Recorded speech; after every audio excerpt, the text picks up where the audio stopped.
आज हम लोग साइंस के 10 सबसे कठिन न्यूमेरिकल्स जो ग्रुप डी के पिछले साल के एग्जाम में आए हैं उसको करेंगे। इससे पहले हम लोग इसकी पहली वीडियो में 10 क्वेश्चंस कर चुके हैं। ये दूसरी वीडियो है, तो जिन्होंने पहली वीडियो नहीं देखी है वो जाके देखें। और ये दूसरी वीडियो में आप ट्राई करिए कि आप 10 में 10 करने की कोशिश करिए। अगर आप 10 में 10 कर लेते हैं इसका मतलब आपका जो है साइंस से प्रॉब्लम समाप्त है, ठीक है। और आप कमेंट में करके बताइए कि आप 10 में से कितने क्वेश्चन कर पा रहे हैं। चलिए स्टार्ट करते हैं। तो पहला क्वेश्चन है, अ train of mass 2000 kilogram is moving at 72 kilometre per hour. 2000 kilogram की ट्रेन 72 किलोमीटर पर घंटा की चाल से चल रही है। यदि उसे 10 सेकंड में रोका जाए, ठीक है, तो आवश्यक ब्रेकिंग बल कितना होगा। अब हमको निकालना है इसमें फोर्स। क्या निकालना है? फोर्स निकालना है, मतलब बल निकालना है। इसके लिए क्या चाहिए होता है हमको? मास और एक्सेलरेशन, मतलब द्रव्यमान गुणे त्वरण। द्रव्यमान तो दिया है, क्या दिया है? 2000 किलोग्राम। तो m इज इक्वल्स टू दिया है 2000 किलोग्राम, लेकिन a नहीं दिया है। तो क्या कह रहा है कि 10 सेकंड में रोका जाए। मतलब क्या है कि जो a है, मैंने पिछली वीडियो में बताया है, v minus you by T. v मतलब फाइनल वेलोसिटी, u मतलब इनिशियल वेलोसिटी, मतलब अंतिम चाल, अंतिम वेग, या और ये प्रारंभिक वेग बटे समय। अब यहाँ पे क्या दिया है कि जो ट्रेन है इसका जो इनिशियल स्पीड है वो क्या है? u is equals to 72 kilometre पर घंटा। किलोमीटर पर घंटे को जब हम मीटर पर सेकंड में चेंज करेंगे तो ये क्या आएगा? 72 गुणे 5/18 मीटर पर सेकेंड। अब मीटर पर सेकेंड में क्यों चेंज कर रहे हैं? क्योंकि मास जो है द्रव्यमान किलोग्राम में दिया, तो MKS पद्धति में लाने के लिए इसको मीटर पर सेकेंड में चेंज करना पड़ेगा। तो ये आ गया 20 मीटर पर सेकेंड। यहाँ से A कितना आ गया हमारा? A हमारा आ गया यहाँ से V माइनस यू, मतलब 0 माइनस 20 बटे T कितना दिया गया है? 10 सेकेंड। A आ गया हमारा -2 मीटर पर सेकेंड स्क्वायर, ठीक है। तो A आ गया तो आप इस फॉर्मूले में रख देंगे, इस वाले फॉर्मूले में। तो क्या आ जाएगा हमारा? F is equals to M कितना है हमारा? 72, सॉरी M है अपना 2000, और A कितना आ गया अपना? -2। तो मतलब क्या आ गया? 4000 न्यूटन, -4000। अब ये माइनस में क्यों आया? क्योंकि किसी चीज को हम स्टॉप कर रहे हैं, रोकने के लिए हम बल लगा रहे हैं। इसका जो आंसर होगा, इसका जो मैग्नीट्यूड है वो 4000 न्यूटन है, बस ये डायरेक्शन दिखाता है माइनस। तो इसका आंसर हो जाएगा माइनस, मतलब 4000 न्यूटन, ठीक है। अब दूसरा क्वेश्चन करते हैं।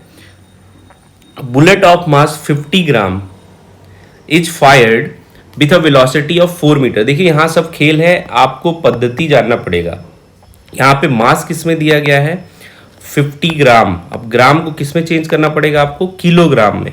किलोग्राम में चेंज करेंगे तो 50/1000 करेंगे, यह आएगा 0.05 किलोग्राम, ठीक है भाई। 400 मीटर प्रति सेकंड की चाल से चलाया गया, मतलब जो v है वो कितना दिया गया है? 400 मीटर पर सेकेंड। और निकालना क्या है? आपकी गतिज ऊर्जा। तो ये तो बहुत इजी सवाल है, गतिज ऊर्जा का फॉर्मूला आपको याद होना चाहिए। इससे एक सवाल जरूर आपके एग्जाम में आएगा। तो यहाँ पे अगर आप रख देंगे हाफ, m की जगह 0.05 और v की जगह 400 का स्क्वायर, ठीक है। तो कितना आएगा ये? 1/2 इंटू 0.05 इंटू 16000।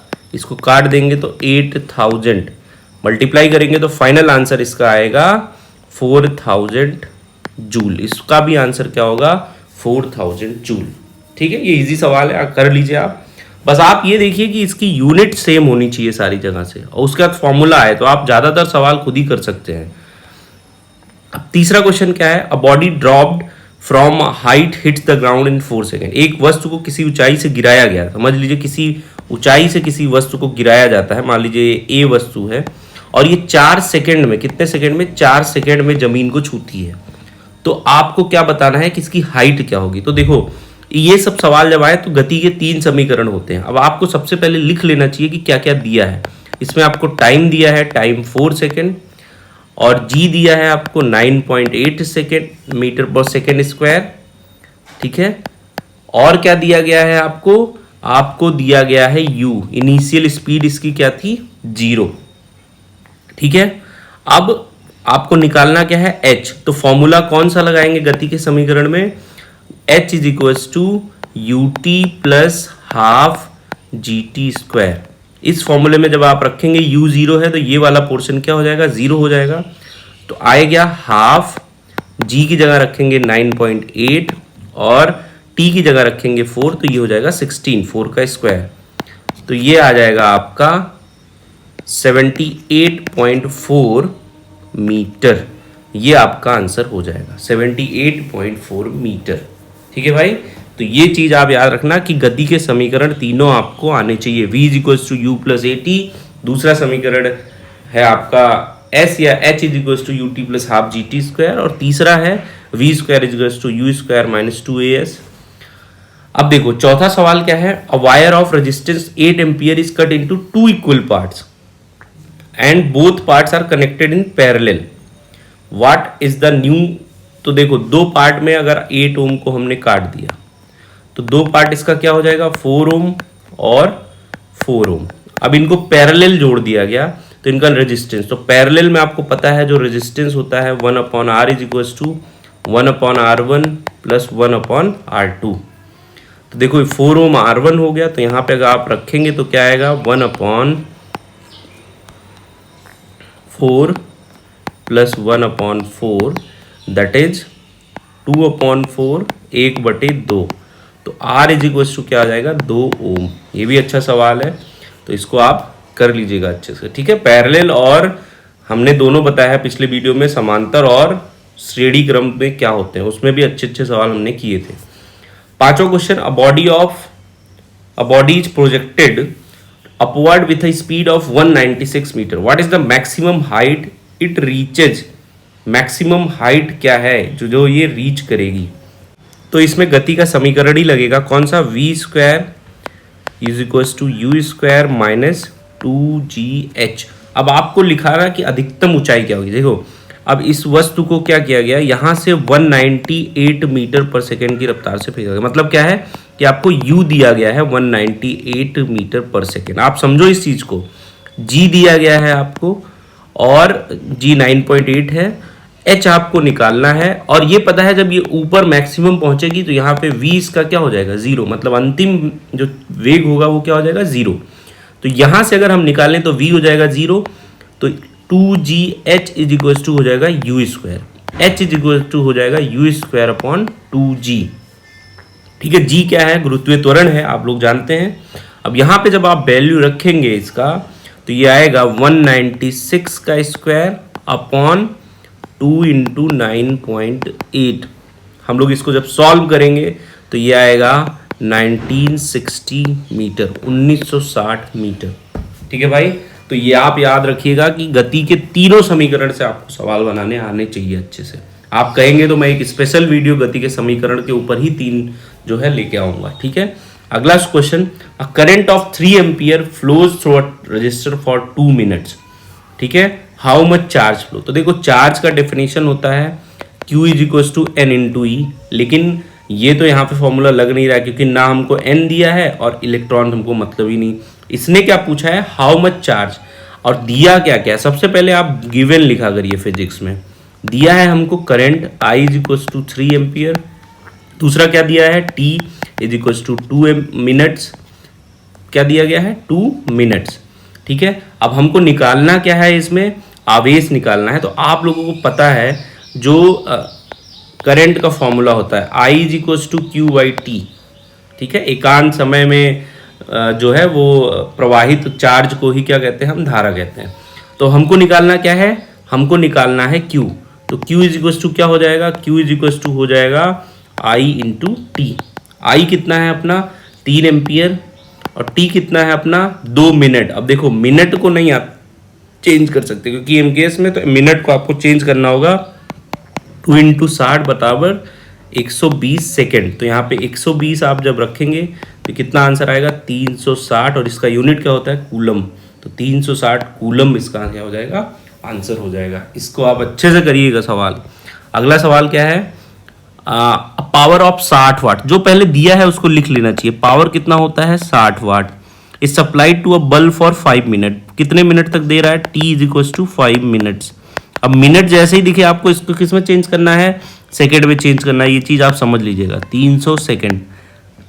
अब हमको क्या निकालना है, कितनी ऊर्जा खपत हुई। तो पी जो ऊर्जा होती है वो क्या हो जाएगी, पी इंटू टी, एनर्जी का जो फॉर्मूला होता है। अब भाई आप सोचो कि किसी के पास अगर 10 वाट का पावर है और 5 या 10 न्यूटन का पावर है और वो 5 मिनट तक गड्ढे खोदता है, तो कुल कितनी ऊर्जा खत्म होगी। तो P क्रॉस T का फॉर्मूला इसका होता है, इस फॉर्मूले को आप रट लीजिएगा। तो 60 वाट इंटू 300 सेकेंड अगर हम करेंगे, सॉरी, तो ये आ जाएगा आपका 18,000 क्या जूल। ऊर्जा का फॉर्मूला क्या होता है, जूल। ठीक है, देखो जो फॉर्मूला होता है P is equals to W by T होता है। इसी को हम कहते हैं P इज इक्वल्स टू, ये जो W कार्य किया जाता है वही होता है एनर्जी। तो इसलिए जब एनर्जी निकालना हो तो यही वाला फॉर्मूला लगता है, energy is equals to P cross T. कुछ लोग सोच रहे होंगे कि ये फॉर्मूला कहाँ से आया, तो मैं आपको बता देता हूँ। आगे चलते हैं हम लोग।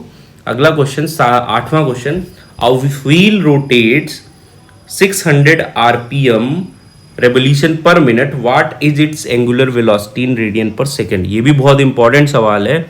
अब वो क्या कर रहा है, 600 आरपीएम वो चल रहा है पर मिनट, 600 आरपीएम पर मिनट चल रहा है, मतलब चल रहा है। अब कितना चल रहा है पर मिनट। अब इसको अगर हम सेकंड में चेंज करेंगे तो 600 बटे 60, इसको हम निकालेंगे तो कितना आएगा, 10 रेवोल्यूशन पर सेकेंड वो कर रहा है, 10 रेवोल्यूशन पर सेकेंड कर रहा है। अब जो एंगुलर वेलोसिटी का फॉर्मूला होता है वो क्या होता है, ओमेगा इज इक्वल्स टू, मैंने अपनी जो फॉर्मूले वाली वीडियो थी उसमें बताया था 2 पाई एफ। ठीक है, तो यहाँ पे 2 पाई का वैल्यू तो आपको पता ही है 3.14 और f की वैल्यू कितनी है 10 रेवोल्यूशन। तो यहाँ से क्या आ जाएगा आपका 62.8 रेडियन पर सेकेंड। ठीक है, इसका कैलकुलेशन आप कर लीजिएगा, वैसे भी कैलकुलेशन ईजी है, 10 दूनी 20 और 20 चौका 80, 20 करने 20, तो इस हिसाब से आप कर सकते हैं। अगला क्वेश्चन करते हैं, pendulum has a time period of 2 second. तो टाइम पीरियड को हम डिनोट करते हैं कैपिटल 2 से, टी से। और how many oscillation it will complete in 5 minute.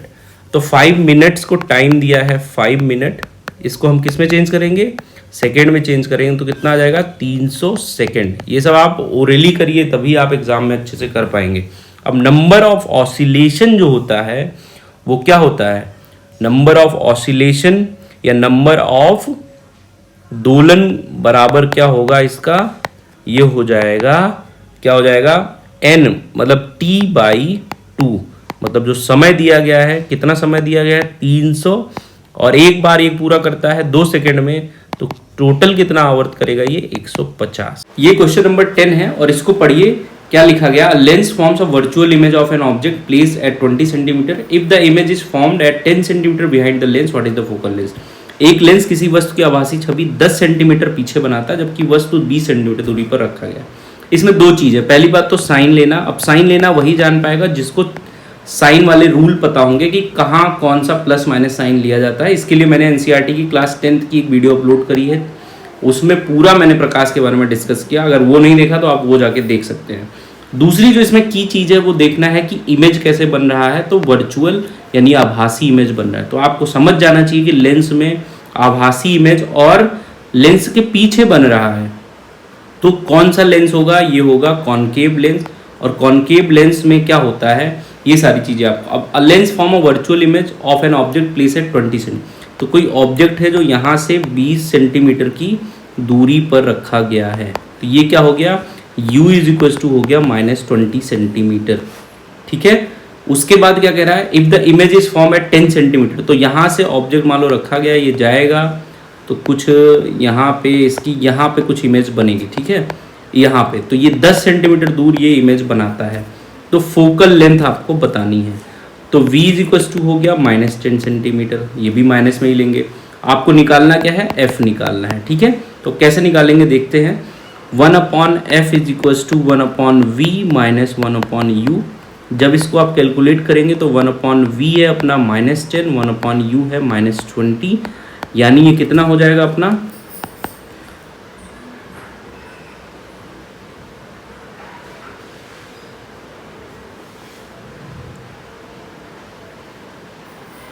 ये हो जाएगा 20 जब एलसीएम लेंगे तो यहाँ आएगा -2, यहाँ आएगा +1 यानी -1/20। तो एफ जो आएगी वो आपकी आएगी -20 सेंटीमीटर।